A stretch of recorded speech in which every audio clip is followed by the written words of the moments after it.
All right. Lorenz, to start off, you're 2 wins down a row after some setbacks here. How nice does it feel just to be not only back in the cage, but getting everything, your timing back, your footwork back, and everything back to where you were when you came into Bellator? It feels good.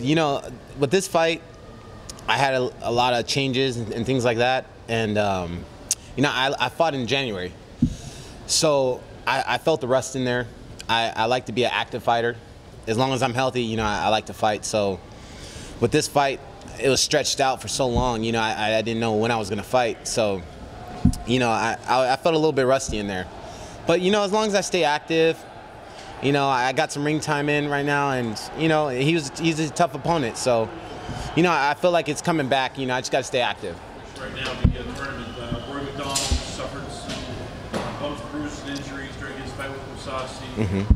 When do you hope to get the call of either, hey, you're going to be fighting John Fitch, or hey, we have an idea of maybe when you're fighting? Do you hope to get this answer like before Christmas, after Christmas? What's the timetable you're hoping for? As long as I'm active. The whole thing about this tournament, just so to clear it up, I was never approached to be an alternate. I was approached to be in the tournament, and I decided to be an alternate because the time that I would have fought in the tournament would have been way too long. It would have been the longest layoff of my career. And so what we came up with was I'll fight earlier and it'll be for an alternate spot in the tournament. So that's how that whole thing came about. It's I was originally approached to be in the tournament, so as long as it's soon. I'm healthy, I want to get back in there, stay training. The longer I have a layoff, the longer I start eating fast food, weight gets, you know what I mean? So as long as I just want to stay consistent. Lorenz, congrats on the win. How tight was that heel hook there? That's the thing. It's I love playing with footlocks. I'm playing with footlocks with big old heavyweight over here. You know what I mean? So it wasn't tight at all. I felt. If you can go back and look at my facial expression, I felt super comfortable. That was a position, out of the whole fight, that was probably the most comfortable position that I felt the most comfortable with. I know you said you want to get in, not sit too long. Erik Silva tweeted after the fight, he said, okay, you beat my substitute, things are going to be different against me. Is that a fight you still want to pursue, and do you have any response to him? My first thought is the tournament. At the end of the day, every time, and this is public knowledge, every time I sign a contract, I show up. Win or lose, I show up. Anybody who knows my career has never thought that I was not going to show up to the fight. I train smart. I have some of the best coaches in the game. I train hard, and I train smart, and I come in the fight. If you had a good camp, there's no way you come in 100% into a fight. It's period. Nobody does. So I have bumps and bruises and things like that, and things that I come into the fight with. But that's just, I'm a fighter, man. I sign a contract, I show up on the date, and I perform. Period. So before he starts talking, tell him to show up to a fight when he signs a contract, and then we can go from there. Made that decision to be an alternate rather than to enter the tournament.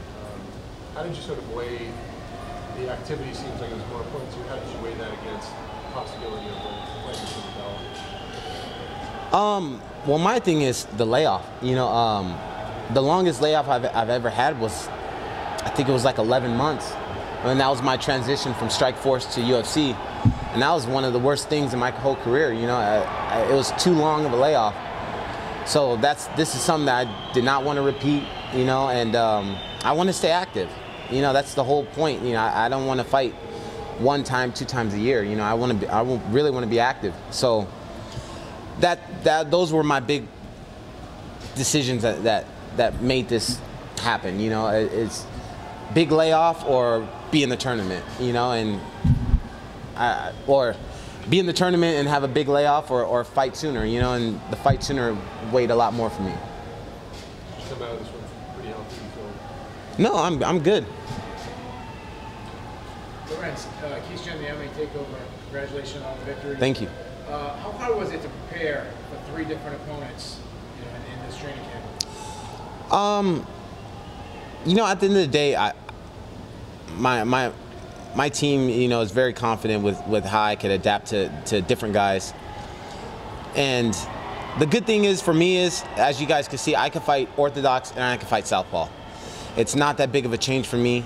So, you know, but in combat sports, period, that's a big change from Orthodox to fighting a guy who's Orthodox and fighting a guy who's unorthodox or Southpaw, you know? So with me, it's not that big of a deal because I can fight both, you know, and I can do it comfortably. So, you know, it was just more video, a little tweaks, and keep at it, you know? My main thing is as long as I have a good camp. As long as I have a good camp, I'm not really worried about the opponent. 1 or 2 more, yes. You're the next guy up. You go in a tournament with 7 guys that you could possibly face. You got to kind of throw yourself right back in the training camp because you get a call at any time for any match. How do you prepare for it? 7 possibilities. Just make sure I have a healthy camp.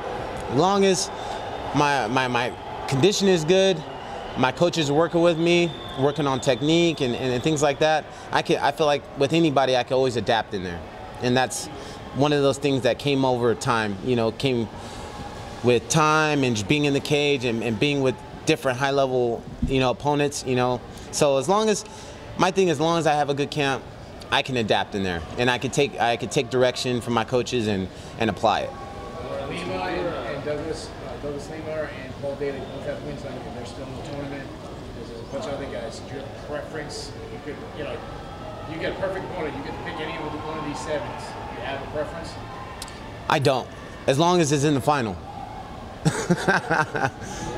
you were on your way out of the UFC, you were talking about how you didn't really feel appreciated and promoted properly and everything. Your 4 fights in your Bellator career now, how do you assess how you're treated, you know, how the experience has been so far? My experience is good. You know, I don't have any complaints. Everything is on a personal level, you know, with the whole Bellator staff. You know, nothing is like, you know, where I don't have a personal connection with all the people I work with in Bellator. And that's the thing with me, you know, it's I'm loyal to you as much as you're loyal to me. You know, I can be diehard loyal, and Bellator's my home. You know, I love it here. Everything is fair.